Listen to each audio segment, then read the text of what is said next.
زندگی میں رشتے دولت سے زیادہ اہم ہوتے ہیں، لیکن میرے والد نے اپنے جوان بیٹے کو کھو کر یہ جانا، اپنی انا اور رونق کے چکر میں اپنا خاندان تباہ کر لیا اور ہاتھ بھی کچھ نہ آیا۔ کہتے ہیں خاندانی ہونے کی یہ نشانی ہے کہ آدمی کو اس کے پرانے ملازم بھی چھوڑ کر نہیں جاتے۔ امی بھی ایک خاندانی خاتون تھیں، وہ نوکروں کو پیار سے رکھتی تھی، ان کو اپنے بچوں سے پہلے کھانا دیتی۔ یہی وجہ تھی کہ ان کے پاس پرانے نوکر بھی ابھی تک جڑے ہوئے تھے۔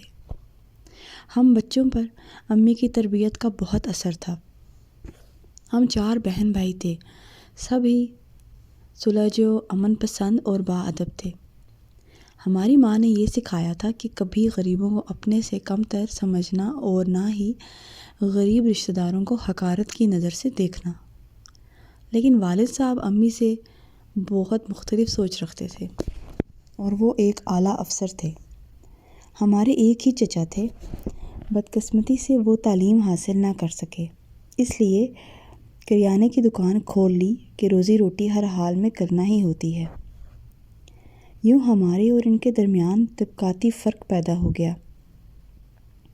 چچا جان کی دکان گرچہ ٹھیک ٹھاک چلتی تھی، ان کے گھر کا گزارا بخوبی ہو جاتا تھا، لیکن میرے ابو آفیسری ملنے کی وجہ سے اسٹیٹس کو اہمیت دینے لگے اور اپنے سگے بھائی سے دوری اختیار کر لی۔ لیکن میری والدہ کو ابو کی یہ نخوت پسند نہ آئی۔ آفیسر کے بچوں میں اگر نخوت و غرور ہوتا ہے تو والدین کی وجہ سے ہوتا ہے۔ میری ماں سیدھی سادی عبادت گزار خاتون تھی، وہ انسان کو انسان ہی سمجھتی تھی۔ یہی وجہ تھی کہ انہوں نے ہمیں اچھی تعلیم دی اور اپنے غریب رشتہ داروں سے قطع رحمی نہیں سکھائی۔ ہم چچا کے گھر آتے جاتے اور ان کے بچوں سے پیار و محبت سے ملتے تھے۔ چچا اپنے آبائی مقام میں مقیم تھے، جو 5 مرلے کا تھا اور پرانے طرز کا بنا ہوا تھا، جبکہ والد کو سرکاری بنگلہ ملا ہوا تھا جو کئی ایکڑ رقبے پر پھیلا ہوا تھا۔ ہمارے پاس گاڑیاں تھیں اور نوکر چاکر بھی، لیکن والدہ صاحبہ کی تربیت کی وجہ سے ہم میں غرور نام کی کوئی چیز نہ تھی۔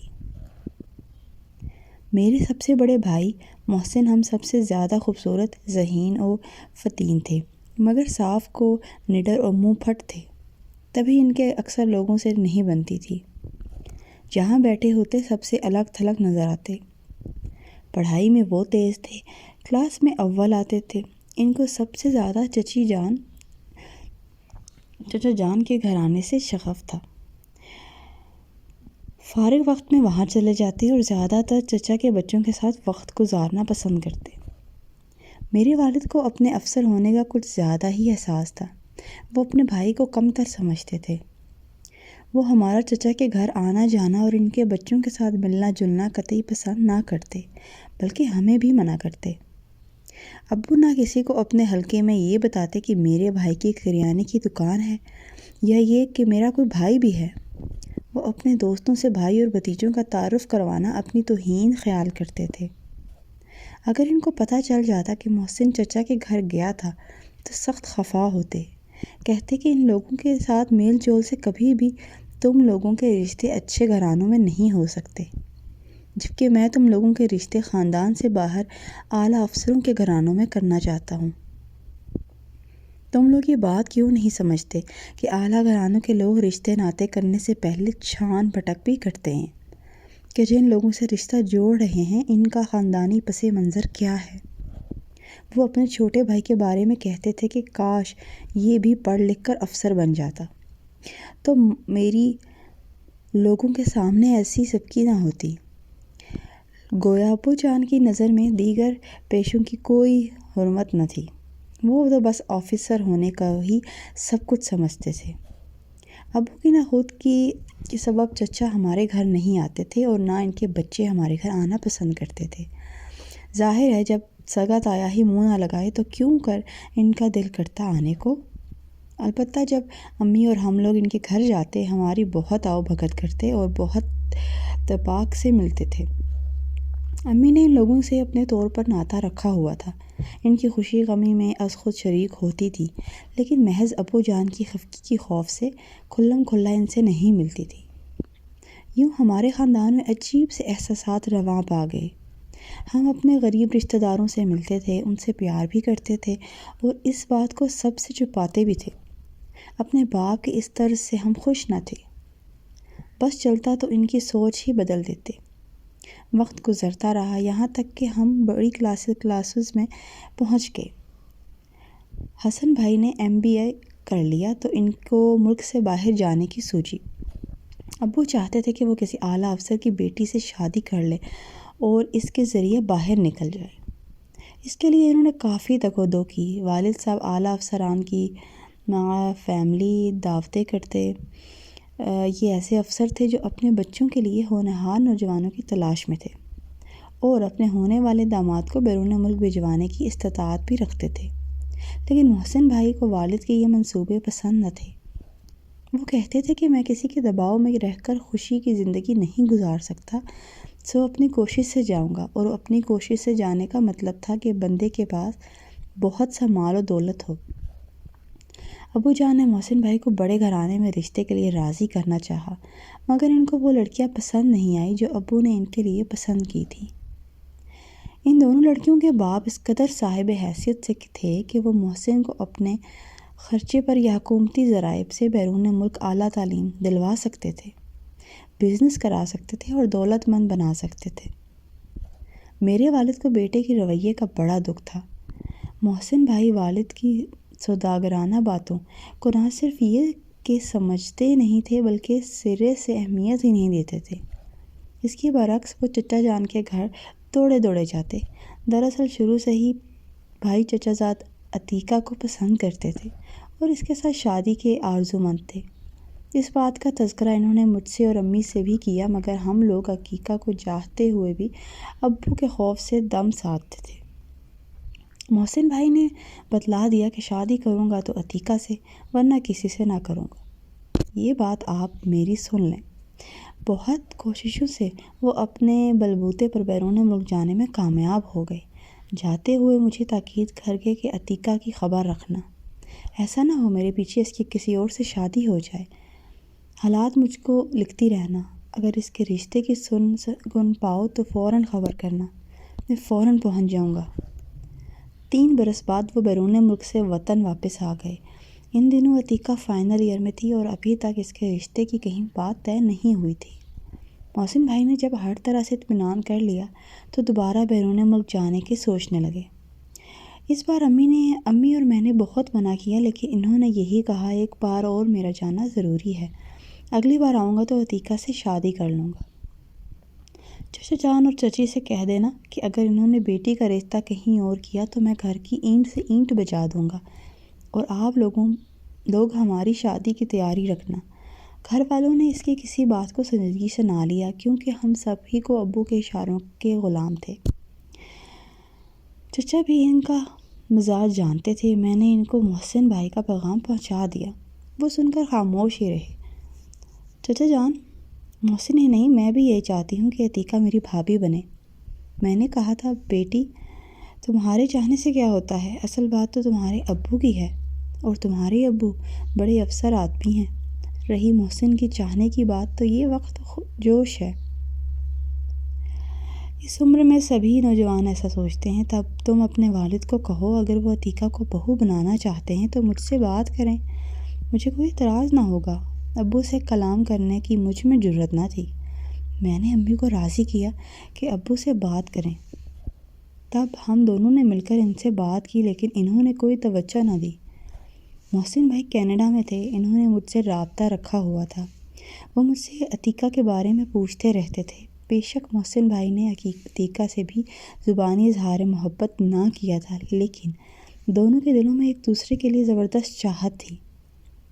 محسن بھائی کو گئے 3 برس بیت گئے۔ ابو امی ان کے لیے بہت اداس تھے۔ والد نے رابطہ کیا کہ بیٹا اب آ جاؤ تاکہ تمہاری شادی کر دیں، تمہاری ماں تمہاری شادی کو خوشی دیکھنے کی آرزو مند ہے۔ بالآخر اس نے ابو کو کہہ دیا کہ تبھی واپس آؤں گا جب آپ میری عتیقہ سے شادی کریں گے۔ والد نے جواب دیا، تم آؤ تو صحیح، اس مسئلے پر بھی بات کر لیں گے۔ جب وہ لوٹا تو انہوں نے پھر سے پہلے والا طرز اپنا لیا۔ اعلیٰ خاندان کی خوبصورت لڑکیاں دکھائیں، لیکن بھائی کا ایک ہی جواب تھا، چچا کا خاندان کیا برا ہے؟ آخر تو وہ ہمارا اپنا ہی خاندان ہے، دولت کے فرق سے ذات اور رشتے تو نہیں بدل جاتے۔ ایک روز میں چچا کے گھر گئی تو پتہ چلا کہ عتیقہ کی تو منگنی ہو گئی ہے۔ میں نے محسن بھائی کو یہ خبر نہ پہنچائی کہ پردیس میں پریشان ہوں گے۔ تقریباً 1 ماہ بعد شادی تھی۔ عتیقہ کی شادی سے 1 ہفتہ قبل محسن کا فون آ گیا، کہنے لگا، عارفہ، میں نے خواب دیکھا کہ عتیقہ کی شادی ہو رہی ہے۔ کیا بات ہے، کہیں یہ سچ تو نہیں؟ مجھ سے جھوٹ بولا نہ گیا، ورنہ وہ بعد میں ناراض ہوتے۔ سب سچ بتا دیا۔ وہ پھر بھی ناراض ہوئے اور فون رکھ دیا۔ عتیقہ کا گھر سجا ہوا تھا۔ اگلے دن اس کی رخصتی تھی کہ محسن بھائی آ پہنچے۔ سارے گھر والے حیران تھے کہ یہ عین وقت پر کیوں کر پہنچ گیا۔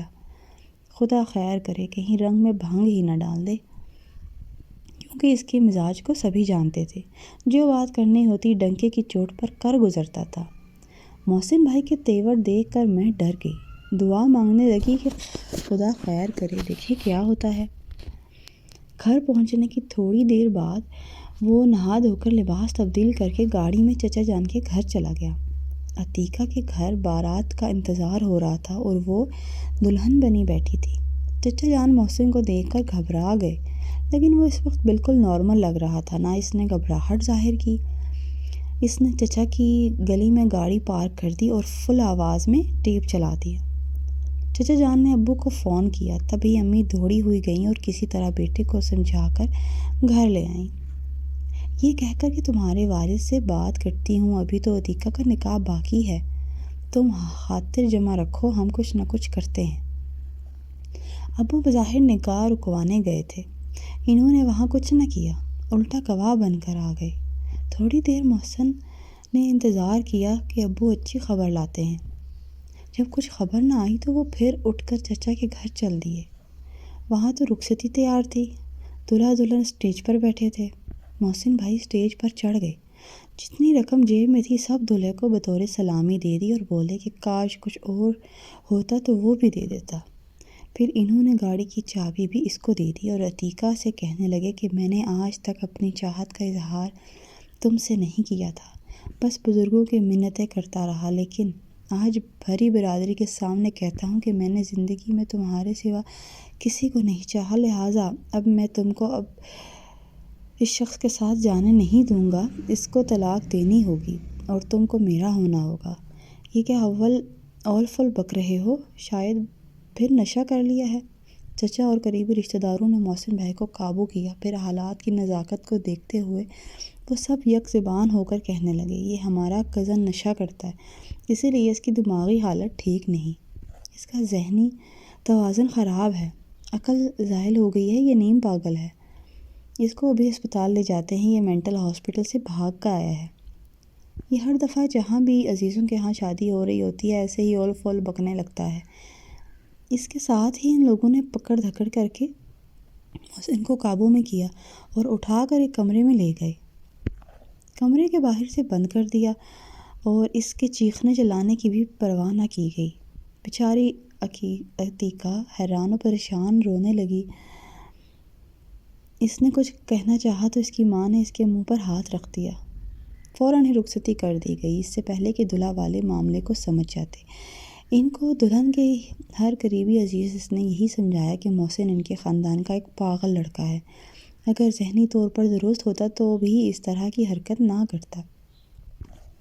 گرچہ دلہے والوں کے ذہن میں سوال اٹھے بھی ہوں گے، مگر وہ نہایت شریف لوگ تھے، خاموش ہو گئے، اور کسی نے کبھی تقریب میں رنگ میں بھنگ نہیں ڈالا۔ جو بیٹیوں والے ہوتے ہیں ایسے وقت میں حالات کو بگاڑنے کے بجائے سنبھالنے کی کوشش کرتے ہیں۔ رخصتی ہو گئی، بارات چلی گئی۔ چچی نے کمرے کا دروازہ کھولا، محسن بھائی ان کے گھر سے بغیر کچھ کہے نکل گئے۔ دلہا دلہن گاڑی میں اور بارات بس میں گئی تھی۔ ابھی بارات جی ٹی روڈ تک ہی پہنچی تھی کہ سڑک پر محسن بھائی پہنچ گئے۔ انہوں نے کتنی تیز رفتاری سے گاڑی چلائی تھی، وہ دلہا دلہن والی گاڑی کے آگے آگے چلنے لگے۔ گاڑی نے سائڈ دے کر ان کو بچانے کی کوشش کی، مگر باراتیوں سے بھری بس جس کی رفتار تیز تھی ان کی گاڑی پر چڑھ گئی اور بھائی کی کار بری طرح بس کی زد میں آ گئی۔ بھائی سڑک پر تڑپنے لگے، بس رک گئی، باراتی بس سے اتر گئے، سب جائے حادثہ پر جمع ہو گئے۔ محسن بھائی نے موقع پر دم توڑ دیا۔ اس وقت دلہن کو نہ بتایا گیا کہ کون بس کے نیچے آ گیا ہے، بلکہ چچا دولہا دلہن کی گاڑی کو بہت آگے نکال کر لے گئے۔ جب مرنے والا جان ہار گیا تو کسی نے دلہن سے کیا حساب لینا تھا؟ اس بیچاری کا کوئی قصور بھی نہ تھا۔ بہرحال جیسی بھی زندگی ملی عتیقہ نے گزار دی، مگر میرا پیارا بھائی اب اس دنیا میں نہیں ہے۔